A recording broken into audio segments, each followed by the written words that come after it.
Speakers, publishers, consultants, coaches, and info marketers unite. The Speaking of Wealth Show is your roadmap to success and significance.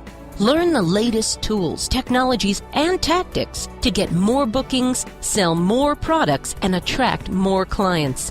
If you're looking to increase your direct response sales, create a big-time personal brand, and become the go-to guru, the Speaking of Wealth Show is for you. Here's your host, Jason Hartman.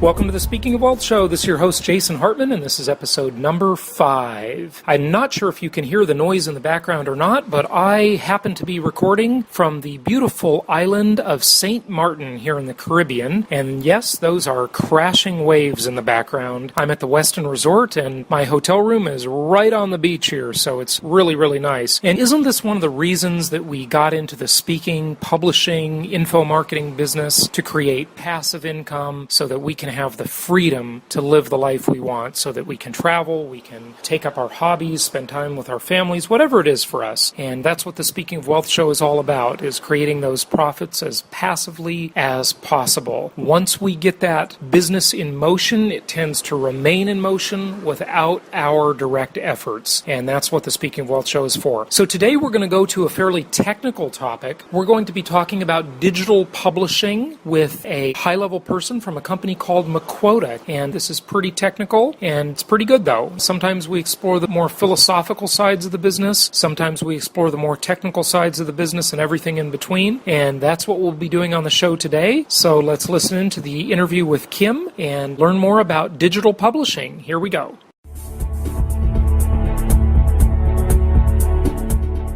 My pleasure to welcome Kim Mateus from Mequoda Group, LLC with us today. We are going to talk about the best practices for online publishers and marketers. And if you have an internet-based business, one of the great things that makes it possible to enjoy financial freedom as well as time freedom is being an infopreneur and being an info publisher, publishing white papers, special reports, audio programs, video programs, online ebooks, etc., membership sales, things like that. There's just a lot of opportunity here. It's one of my favorite business models. And Kim is here to really talk to us about the best practices today. Kim, welcome. Hi, Jason. Thank you for having me. It's great to have you on. I have been very impressed with your company since I discovered it maybe, 10 months ago, I want to say. You guys have some very innovative things that you do. You really seem to drill down on what it takes to be a successful online publisher. And also, Mequoda seems to do it more from the professional angle rather than the sort of guru infopreneur angle. It's more the sort of corporate angle. At least that's my impression. What are some of these best practices? Sure. Well, over the last 5 years or so, since Mequoda Group has been in business under this name, we have been consistently defining and refining a set of best practices, and we're now coming around to calling them content marketing best practice. We were always, sort of, is this about online publishing? Is it about online marketing? And the answer, of course, is it's about both. So right now we're sitting on about 7 best practice strategies that we, again, are consistently refining.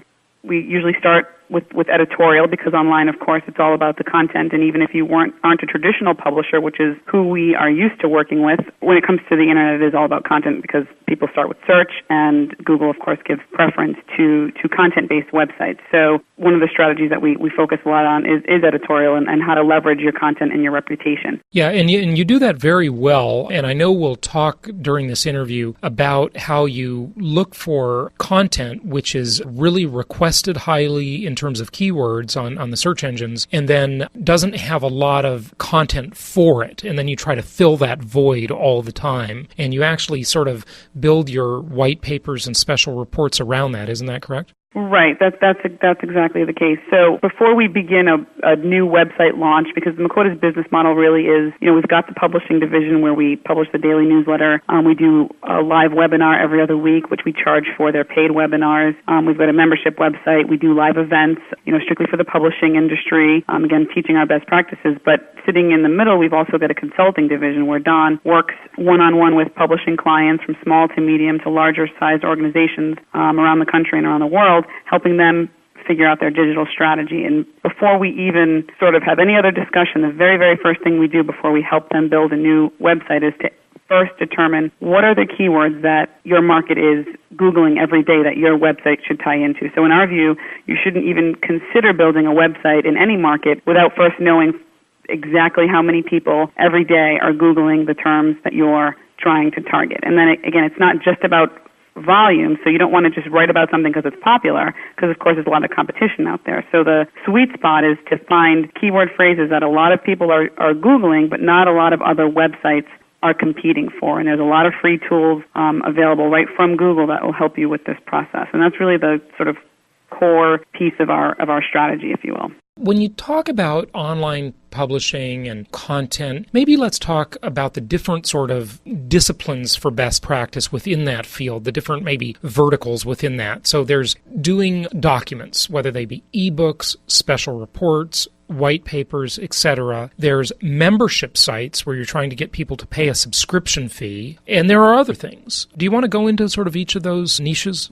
Sure. It's interesting that you bring that up second, because that's actually second in our 7 strategies. Number 2 is revenue strategy, so choosing the right business models. And, for a lot of our clients that we work one-on-one with, that we have a retainer relationship with, they're coming to the table with existing products. So they might have magazines, they might have newsletters, books, events, and frankly, our system works best when you do have a way to monetize all of this effort that you're going to put into publishing free content. So we're giving, the bigger piece is to give away the free content to attract the audience and then convert them to becoming a paid customer, and that can either be through the sale of a subscription to a magazine, a downloadable ebook that you're charging $20 for, or a paid membership website where you're charging a fee for annual access. So the revenue models certainly differ a lot depending on who you're talking to. And in this, again, the beauty too is that this, being in this content marketing world, it does allow you a chance to create products. So a lot of times what we're doing is we're helping our clients with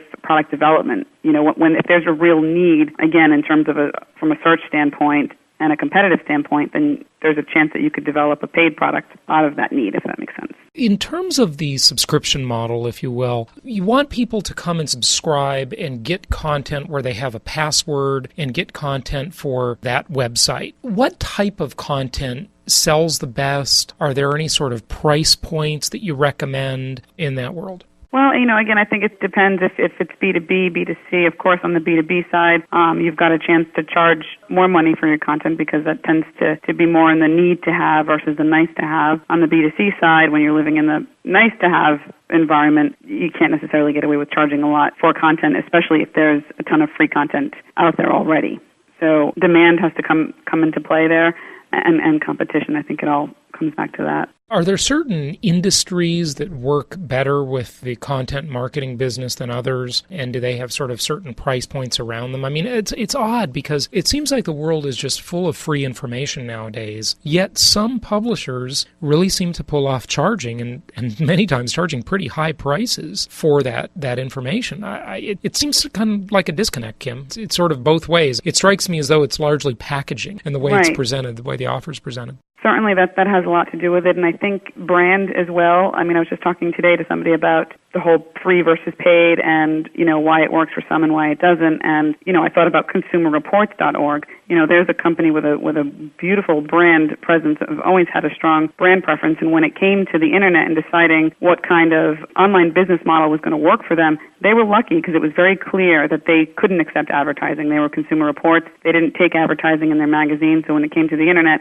they knew they wouldn't be able to get away with just giving everything away for free. They had to monetize it, so they had to build a paid membership website straight out of the gate. And their pricing is really quite interesting, and they've we're challenged with this as well. Do you price the internet access lower than print because it's seemingly cheaper to produce? And I think now they're sitting at parity pricing where the print costs just as much as the online. And I think through our clients we've seen the same thing. You shouldn't necessarily discount online because it's cheaper to produce. Parity pricing seems to work pretty well where the prices are pretty equal, no matter how it's getting delivered. Yeah, that's interesting. And boy, that's music to a publisher's ears, because what that means is that you just have no sunk costs other than the research and the intellectual property development cost, but there's no printing, no shipping. It's just a much more cost-effective model. But would you say the pricing is at parity, except for maybe shipping and handling? Like with some of my products, I sell them for the same prices, but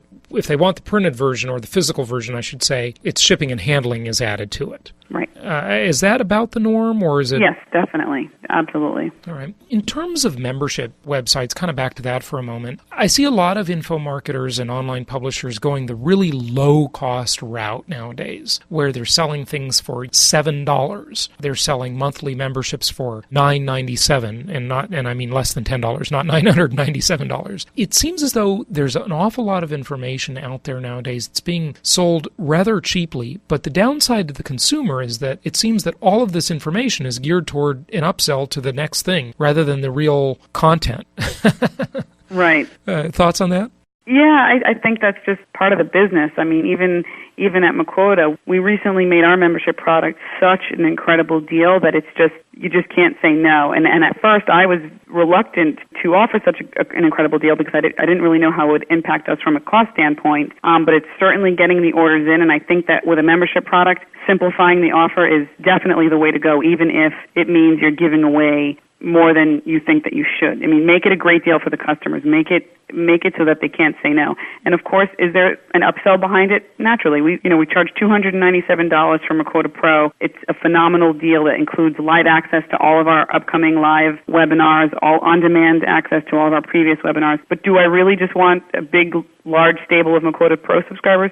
No, I'd like some percentage of those Mequoda Pro subscribers to be so impressed with our content and our offer that they are willing to come to the Mequoda Summit, which is our live event, which is much more expensive. And then from there, perhaps get Don in the building to do one-on-one consulting. I mean, there's always an upsell. I think that's just part of our reality, right? We all need to eat. But if you just remain honest and, again, make the products sort of so valuable that the consumer just can't say no, I think that is a winning situation if you can manage to pull it off and not go broke from a cost standpoint. Right. Do you want to talk a little bit about how you work in terms of sort of the find a need and fill it, if you will, looking at what people are searching for and looking at what they're finding or what they're able to find out there and sort of filling that need for people so that you really have a high demand for a product and there's not too many people filling it? That's a pretty good deal for any business person to be in that situation. Want to talk about the methodology for doing that? Sure, absolutely. And I love the order of this because we're going right into the third strategy that we label audience strategy. So it's attracting targeted website traffic. And how do you do that? You first, using a lot of free tools that are out there. I mean, the Google keyword tool is one of our favorites. And it is an AdWords tool, but you can use it to research organic traffic. So what the question that you're basically trying to answer is how many people every month are searching for this phrase? And let's use internet marketing for an example. If you put the term internet marketing into the Google keyword tool and ask it to return to you how many people search for that phrase every month, it'll give you a number. And that, I don't know it off the top of my head, but I know it's extremely high. That's a very, very competitive keyword phrase. So, if you didn't think about competition and you just put that term in, you might say, oh, wow, 70,000 people a month are searching for internet marketing. That's something I should be writing about. Well, it's like, no, because then if you go and Google how many other publishers are competing for that phrase, you would see the number in the millions. And then you do the math on that, and it doesn't pan out. You don't want to target phrases that 100,000 people are searching for, but 10 million other publishers are competing for. It's really a ratio is what you're saying. It's a ratio of number of people searching compared to number of providers. And so you want a favorable ratio where you may have only 10 people searching for that, but if you're the only provider, then all 10 of those people are going to beat a path to your door. Whereas if you have 100 million people searching for something and there's 200 million providing the content, that's not such a good ratio, is it? Exactly. That's exactly right. And the way that we find that competition is very simple. We go to google.com, we go to the actual Google search engine, and we put the search phrase into quotes. And, in the top right-hand corner of the screen when it'll say, results 1 through 10 of 96 million, that 96 million is the number that you're looking at. And the reason we put it into quotes is not because that's how people are searching, but we want Google to tell us how many other websites out there are using this phrase in that exact order.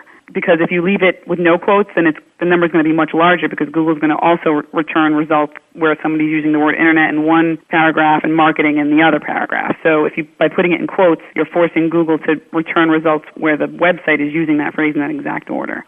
So then it's about getting the ratio, as you said. The other beautiful thing about the Google keyword tool is if you put in a phrase like internet marketing, not only is it going to tell you how many people are searching for that phrase every month, but it's going to give you a bunch of related phrases like internet marketing strategy, internet marketing tips, internet marketing tools. And so it gives you a bunch of suggested phrases where you can find something more relevant, more specific. So it's all about the longer the phrase, the more specific the phrase, the better chance to rank on that. The mechanics of doing that, again, go to Google, type your phrase in quotes, and then what? So you see how many websites are providing that content, those words in that exact order, and then what do you do? Well, the first step is actually to go right to the Google Keyword Tool, and you can get there by Googling Google Keyword Tool. And again, it is part of the AdWords suite because Google wants to provide all this information so you can go spend money with their AdWords program, but we can use it from an organic perspective as well because it's just volume. So if you go to the Google Keyword Tool, you'll see a little box where you can enter in any term on the planet that you'd like to search for, and then it returns to you a bunch of results, and you want to select exact match. There's a couple of different match options, but you want to know exactly how many people search for that phrase in any given month. And then, as I mentioned, it gives you a bunch of related phrases. So internet marketing, now you've got data on all the related phrases as well. And once you have that data, you can actually download it off of the Google Keyword Tool, so now you're working in Excel. And once you have a list, and you can do this over and over, so you did it for internet marketing, let's say you also write about affiliate marketing. You could just do it all over again. And then once you have all that data in Excel and you decide on which terms look good, which terms fit your content model, then you would go to the trouble to actually Google each of the individual phrases to see how competitive they are. Because that's the piece that's manual, that's a lot of work. That's the second step, so that you only go through the trouble of doing that once you've decided which phrases you think fit your content model. But essentially it's about finding the volume first and then going after the competition, then going to see how competitive they are by putting the phrase into the Google search engine with the quotes around it, and then just recording that number that shows up in the upper right-hand corner. Now you know the supply and demand side of the equation, right? Yep. And then what? Now it's about, there's a number of things. I mean, if you were doing this from scratch and you wanted to, you don't have a website right now, or you desperately need to redesign your site, if you want to build a true publishing destination type website that people are actually going to find, you would go through this exercise for every one of what we call primary topics. So in our view, every blog that we have helped build has a set of topic pages. So on the Mequoda Daily site, I think you'll find like 20 different topics that we write about: designing media websites, email marketing, internet marketing strategy. We just added Kindle publishing, landing page optimization. So you go through this exercise to determine what your site essentially is about. So that's kind of the sort of step one. Then it's time to actually start targeting some of these phrases. So you need to know the information so you know how to build your website properly. And then it's time to go in and target. So within each one of your topics, let's say back to the internet marketing example, say one of your topics was internet marketing. Sitting under that topic, you could have 150 related phrases, because you could decide that your site talks about, as I mentioned earlier, internet marketing tips, internet marketing training, internet marketing expert. So once you decide to target, what we do at Mequoda is we're big believers in giving away free downloadable special reports in exchange for email address. Because again, we build these sites, and it's lovely if your site can be found in Google and you get a lot of traffic, but how much of that traffic are you converting into email subscribers? Because email is usually where the ka-ching happens. That's where the money's going to be spent. So building your email subscriber file is, in our opinion, almost more important than having a lot of traffic to your site, because if you don't have a big email list to market to, traffic only does you so good, right? So we use our free reports as a catalyst to build our email subscriber file. So back to the targeting, if we're going to pick a phrase to target, we're going to then write a free special report about it. So say we're really serious about targeting the phrase internet marketing strategy. We're going to go write a special report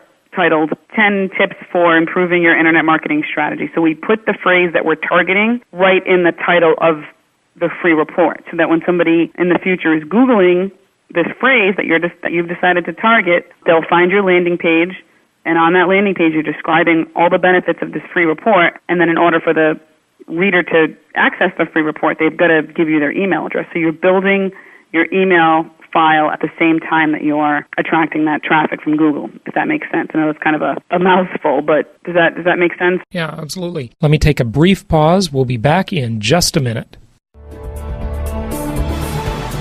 What's great about the shows you'll find on jasonhartman.com is that if you want to learn how to finance your next big real estate deal, there's a show for that.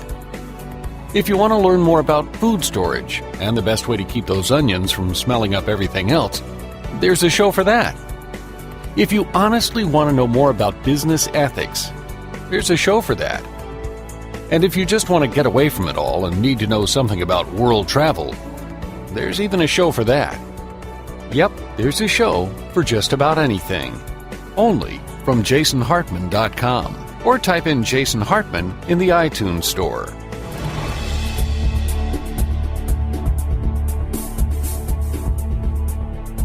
There's a lot to do. The world has just become a complex place. It used to be about just opening your store and hanging out a shingle and people would come in and buy things. But really now it's not even that easy, because the website is there and you may have traffic. And I think the nature of that traffic, Kim, which is why you very correctly said that the money is the email list. Because the nature of traffic is that it comes and goes and it's a single sort of hit and run visit a lot of times. And the email really allows you to constantly drip on people, to make special offers, to make other offers, and eventually they hopefully become customers and they buy things and they spend real money. What else do you need to know about content? I mean, if someone is listening and they're interested in dog training or real estate investing, how to be a better public speaker, and that's what they teach people about, and say they've done consulting on any of those fields and maybe they do classes on it or they've got a background on it, whatever, but they want to really get into the publishing business and expand their reach and scalability. It's sort of like, how do you pick that small defined niche rather than the big broad term? Because the big broad term, like the example internet marketing you gave a few minutes ago, that's just too general, right? Oh, for sure. Yeah. Well, give us some suggestions about narrowing one's focus, because I can see people thinking, well, I'm an expert in dog training or I want to publish on that. But what do they do? Well, the beautiful thing is, again, the first thing we would tell you to do is go play with the Google keyword tool, because it's free and it's going to give you great insight immediately almost into the kind of activity that's out there revolved around dog training. Like I'm on the site right now. I just put that in. Looks like there's about 201,000 people a month globally searching for dog training. And then underneath that, there's a bunch of related phrases like dog training tips and dog training schools and, dog agility training, dog potty training. I mean, this gives you so much insight into the possibilities that are out there. And again, right now I'm just getting numbers and it drops dramatically. Dog training 201,000, dog training tips drops down to 12,000. And that's still a healthy number. I mean, in terms of what's a lot, I mean, if you're just starting out and you want to build a site revolved around dog training, I mean, that's a lot of activity. Again, but that's just volume. So, of course, the next step would be to then download this into Excel and then go play in the Google search engine to figure out what your competition looks like, how many other websites out there are also about dog training, who's in your market. That's one of the first things we like to tell publishers to do, is come up with an online market audit. And you do that by Googling the phrases you're thinking about targeting and see who's in your space. Are you going to be up against big, huge branded publishers? Are there entrepreneurial type of sites out there that you can partner with? So it's doing a lot of research in advance, because this is a lot of work and none of it's easy. Even, I hope I'm not making it sound easy, because it's a ton of work to do this. But it's certainly better to put the work in, sort of correctly in advance versus going through all the trouble, getting funding, staffing, building this business, and then you find that no one's visiting your site, and, it's just better to do all this research up front. It's the absolute, even for established publishers who've got products, who are already making money in the print world, if you will, and need to figure out their digital strategy. The first thing we do with them is sit down and do this exercise, because think about a general interest title like a Reader's Digest or something, or they write about everything. Well, when it comes to their website, they really need to go niche. They need to niche down into particular segments if they really want to get that traffic in. So it's all about the niche publisher, but you really do need to put the time in advance to do the research, to know what you're targeting. And then there's a lot of work after that as well, building your site so that it can actually receive the traffic from Google. I mean, the beauty about the WordPress and a lot of these post-Google CMSs is that they're... What's a CMS? WordPress is what we use. Content management system, is that what you're saying? What I was saying about WordPress is just that because it was built after Google was around, it's inherently a Google-friendly system. And okay, good. That makes your job easier, because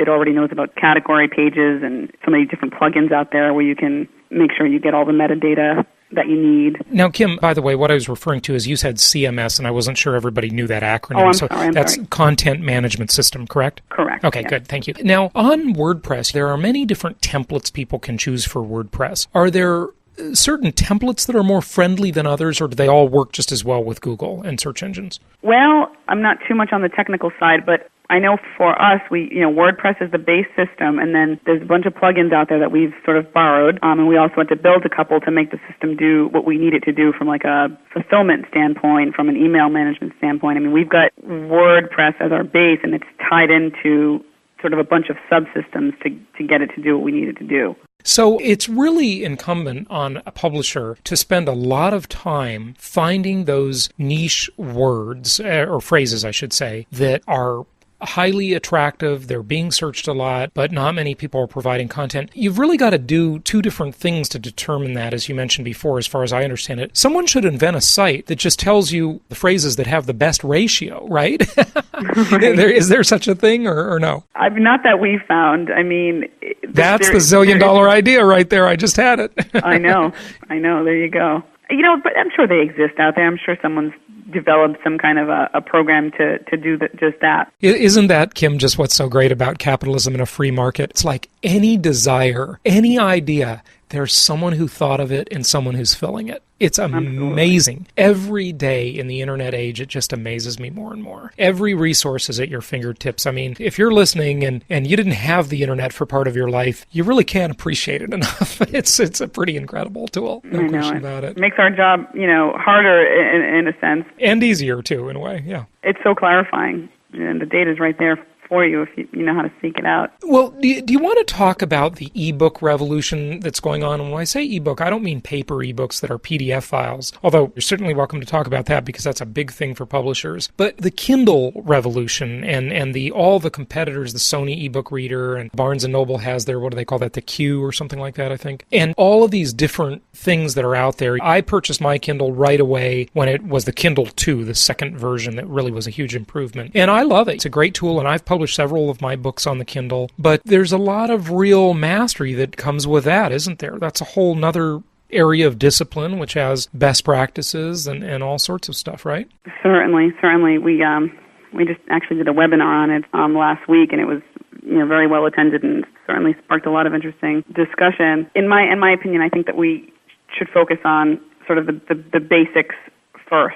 I don't think we would recommend that a publisher consider going on Kindle if their basic, site architecture isn't set up and they don't have the basics of online publishing down because, as you mentioned, it really is a whole other animal. Right. And another thing, though, just to mention it, on Kindle and some of these other readers is blog publishing, which I think could be also another lucrative avenue. But again, that's a whole other specialty in and of itself. But it is an exciting time. It seems like the ebook reader, Kindle genre is really going to catch this time. They've been trying to do it for years, but it seems like this time it's really, really working, and it's going to become the standard for our future, don't you think? Sure, absolutely. There's no doubt about it. People go online to look for book reviews, and it's in terms of the reader itself. I mean, people are ultimately looking for that ease. When you're going to travel and you're going on a business trip or anything, you don't want to have to decide which books to carry or which magazines to carry. The reader's just going to make it that much easier for avid book readers to just have so many options right in one device. It really is incredible. Just to kind of wrap all of this up, Kim, what would you like people to know in conclusion about the opportunities for online publishing? Any final advice you'd have? Sure. I mean, I think I'd just wrap it back up to figuring out what the demand is out there. I mean, I think it's very clear that none of this really is easy, and it's not going to necessarily be an overnight success, but at least through what we've discovered, doing the keyword research in advance and having a true understanding of what people are searching for and who else is in your space online, I think can give you a great leverage point as you're starting out or just kind of hitting the reset button. That's the other beautiful thing about the internet in today's day and age, that if it's not right today, I mean, there are steps you can take to make improvements. As you know, this is all constantly improving. So subscribe to some good email newsletters, listen to folks that have had success, and just try to copy smart and stay in touch with what your market is searching for and needing information on. Excellent. Kim, we appreciate you joining us today. Thank you. Thank you very much, Jason. Take care.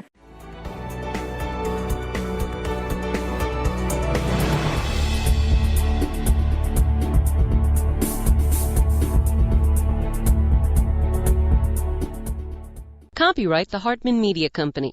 For publication rights and interviews, please email media@jasonhartman.com. This show offers very general information. Opinions of guests are their own. Nothing contained herein should be considered personalized, personal, financial, investment, legal, or tax advice.